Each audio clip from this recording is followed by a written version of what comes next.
Hey everyone, this is Justine from the Layton Township Library, and today we're going to start something new. We're going to begin reading through the book Alice's Adventures in Wonderland by Lewis Carroll. So feel free to grab a snack or start settling into bed, but either way, sit down, get comfy, and let's begin reading. Chapter 1. Down the Rabbit Hole. Alice was beginning to get tired of sitting by her sister on the bank and having nothing to do. Once or twice she had peeped into the book her sister was reading, but it had no pictures or conversations in it. What is the use of a book, thought Alice, without pictures or conversations? So she was considering, as well as she could, for the hot day made her feel sleepy and stupid, whether the pleasure of making a daisy chain would be worth the trouble of getting up and picking the daisies. Then suddenly, a white rabbit with pink eyes ran close by her. There's nothing remarkable in that, nor did Alice think it much out of the way to hear the rabbit say to itself, "Oh dear, I shall be too late." When she thought it over afterwards, it occurred to her that she ought to have wondered at this, but at the time it seemed quite natural. But when the rabbit actually took a watch out of its waistcoat pocket and looked at it, and then hurried on, Alice started to her feet, for she had never before seen a rabbit with either a waistcoat pocket or a watch to take out of it, and burning with curiosity, she ran across the field after it. It was just in time to see it pop down a large rabbit hole under the hedge. In another moment, down went Alice after it, never once considering how in the world she was to get out again. The rabbit hole went straight, like a tunnel, for some way, and then dipped suddenly, so suddenly that Alice had not a moment to think about stopping before she found herself falling down what seemed to be a deep well. Either the well was very deep, or she fell very slowly, for she had plenty of time to look about her, and to wonder what was going to happen next. First, she tried to look down to make out what she was coming to, but it was too dark to see anything. Then she looked at the sides of the well, and noticed that they were filled with cupboards and bookshelves. Here and there she saw maps and pictures hung upon pegs.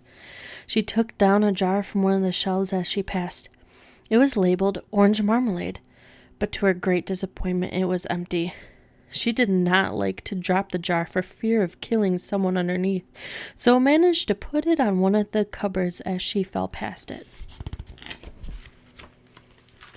Well, thought Alice to herself, after such a fall as this, I shall think nothing of tumbling downstairs.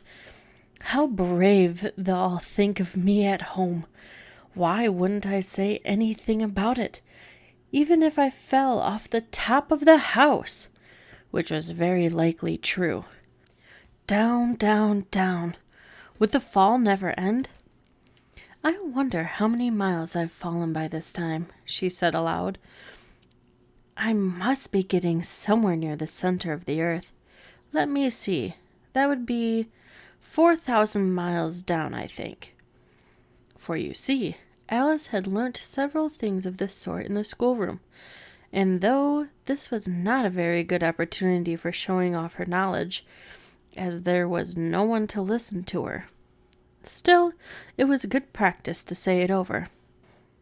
Yes, that's about the right distance. But then I wonder what latitude and longitude I've gotten to. Alice had not the slightest idea what latitude was, or longitude either, but she thought they were nice grand words to say.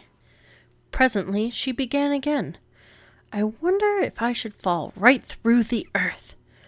How funny it will seem to come out among the people that walk with their heads downwards. The antipathies, I think. She was glad there was no one listening this time, as it didn't sound at all the right word. but I shall have to ask them what the name of the country is, you know. Please, ma'am, is this New Zealand or Australia?" She tried to curtsy as she spoke. Fancy, curtsying as you're falling through the air. And what an ignorant little girl she'll think of me for asking.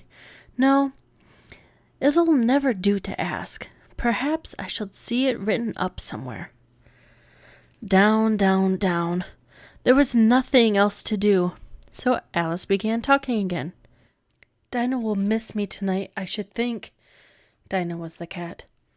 "I hope they remember her saucer of milk at tea time. Dinah, my dear, I wish you were down here with me. There are no mice in the air, I'm afraid, but you might catch a bat, and that's very like a mouse, you know. But do cats eat bats, I wonder?" And here Alice began to get sleepy, and went on saying to herself in a dreamy sort of way, "Do cats eat bats? Do cats eat bats?" And sometimes, "Do bats eat cats?" For as she couldn't answer either question, it didn't much matter which way she put it. She felt that she was dozing off, and she had begun to dream that she was walking hand in hand with Dinah, as she was saying to her very earnestly, "Now, Dinah, tell me the truth. Did you ever eat a bat?" And then suddenly, thump, thump, down she came upon a heap of sticks and dry leaves, and the fall was over. Alice was not hurt a bit, and she jumped to her feet in a moment. She looked up, but it was all dark. Before her was another long passage, and the white rabbit was still in sight, hurrying down it. There was not a moment to be lost. Away went Alice like the wind, just in time to hear it say as it turned the corner, "Oh, my ears and whiskers, how late it's getting!" She was close behind it when she turned the corner, but the rabbit was no longer to be seen. She found herself in a long, low hall, lit by a row of lamps hanging from the roof. There were doors all around the hall, but they were all locked, and when Alice had been all the way down one side and up the other, trying every door, she walked sadly down the middle, wondering how she was ever to get out again. Suddenly, she came upon a little three-legged table made of solid glass. There was nothing on it but a tiny golden key. Alice's first idea was this might belong to one of the doors of the hall, but alas, either the locks were too large or the key was too small. At any rate, it would not open any of them. However, the second time she came upon a low curtain that she had not noticed before, and behind it was a little door. She tried the little golden key in the lock, and to her great delight it fit. Alice opened the door and found that it led into a small passage, not much larger than a rat hole. She knelt down and looked along the passage into the loveliest garden you've ever seen. How she longed to get out of the dark hall and wander about among those beds of bright flowers and those cool fountains. But she could not even get her head through the doorway, and even if my head would go through, thought poor Alice, it would be very little use without my shoulders. Oh, how I wish I could shut up like a telescope. I think I could, if only I knew how to begin.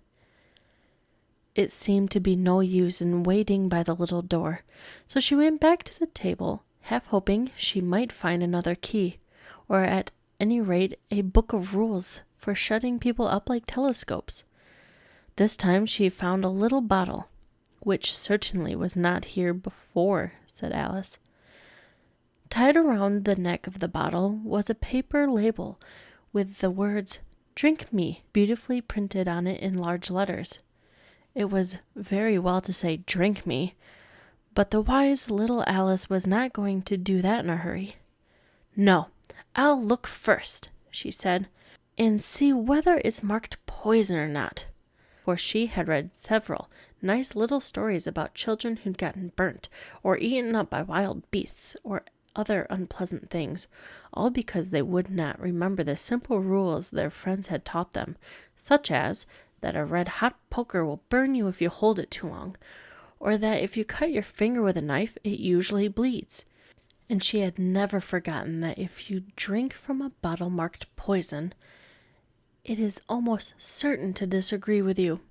However, this bottle was not marked poison, so Alice ventured to taste it, and finding it very nice. It had, in fact, a sort of mixed flavor of cherry tart, custard, pineapple, roast turkey, toffee, and hot buttered toast. She soon finished it off. "What a curious feeling," said Alice. "I must be shutting up like a telescope." And so it was indeed. She was now only 10 inches high, and her face brightened at the thought that she was now the right size for going through the little door into the lovely garden. She waited for a few minutes to see if she was going to shrink any further. She felt a little nervous about this. "For it might end, you know," said Alice to herself, "in my going out altogether, like a candle. I wonder what I should be like then." And she tried to fancy what the flame of a candle looks like after the candle is blown out, for she could not remember even having seen such a thing. After a while, finding that nothing more happened, she decided to go into the garden at once. But alas for poor Alice! When she got to the door, she found she had forgotten the little golden key. When she went back for it, she found she could not possibly reach it. She could see it quite plainly through the glass, and she tried her best to climb up one of the legs of the table, but it was too slippery, and when she had tired herself out by trying, the poor little thing sat down and cried. "Come on, there's no use in crying," said Alex to herself rather sharply. "Leave it off this minute." She generally gave herself good advice, though she seldom followed it, and sometimes she scolded herself so severely as to bring tears into her eyes. Once she tried to box her own ears for having cheated herself in a game of croquet she was playing against herself, for this curious child was very fond of pretending to be two people. But there's no use to pretend to be two people. Why, there's hardly enough of me left to make one respectable person. Soon her eye fell on a little glass box that was laying underneath the table. She opened it and found in it a small cake. Eating were beautifully marked in currants. "Well, I'll eat it," said Alice, "and if it makes me grow larger, then I can reach the key, and if it makes me grow smaller, I can creep under the door. So either way, I'll get into the garden, and I don't care which happens." She ate a little bit, and said anxiously to herself, "Which way? Which way?" holding her hand on the top of her head to feel which way it was growing. She was quite surprised to find that she remained the same size.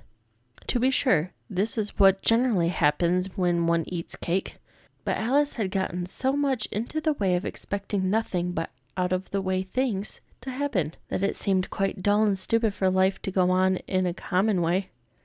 So she set to work and soon finished off the cake. This is where we'll stop our reading for today. Thank you guys for listening, and until next time, keep reading.